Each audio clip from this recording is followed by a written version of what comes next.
ইউরোপের দেশ গ্রিসে রেস্টুরেন্টে, আইল্যান্ডের রেস্টুরেন্টে যখন কাজ শুরু হয়, আমাদের এখন গায়ে কোনো ড্রেস নাই, কিন্তু আমরা হচ্ছে ভিতর থেকে খাবার বানাচ্ছি, সেটা হচ্ছে টেস্ট করার জন্য। কারণ প্রত্যেক দিন আমাকে মেনু দিয়ে দেয় সেফে, তো ওই মেনুর উপর ভিত্তি করে আমরা প্রত্যেক দিন খাবার হচ্ছে টেস্ট করার জন্য কিছু অল্প অল্প করে বানাচ্ছি। ইনশাল্লাহ আমাদের রেস্টুরেন্ট খুব তাড়াতাড়ি ওপেন হবে। আমি কিন্তু বেশি দিন হয়নি, কিন্তু আমি গ্রিস ভাষা পড়তে পারি, লিখতে পারি, যার কারণে হচ্ছে আমি একটু মানে প্রমোশন পাইয়ে গেছি অতি তাড়াতাড়ি।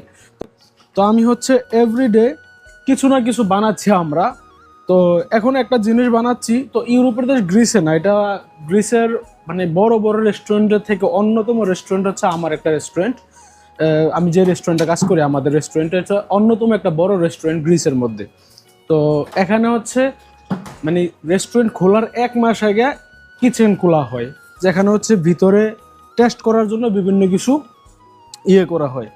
তো আমরা হচ্ছে প্রত্যেক দিন একটা লিস্ট করছি, আমরা প্রত্যেক দিন আমরা কিছু কিছু খাবার বানাই টেস্ট করার জন্য। তো ইনশাল্লাহ আমাদের টেস্টিং শুরু হবে আগামী সোমবার থেকে। তো এর আগে হচ্ছে সোমবারে আমরা যে টেস্টিংগুলো করব ওইগুলো হচ্ছে রেডি করতেছি। তো আপনারা একটা জিনিস দেখতেছেন যে এখানে যা কিছু করা হচ্ছে সব কিছু কিন্তু ম্যাপে ম্যাপে করা হচ্ছে না। 10 গ্রাম বেশি হবে, 2, 4, 5 গ্রাম ঠিক আছে, কম বেশি হতে পারে, কিন্তু না 10 গ্রাম বেশি হবে, না 10 গ্রাম কম হবে।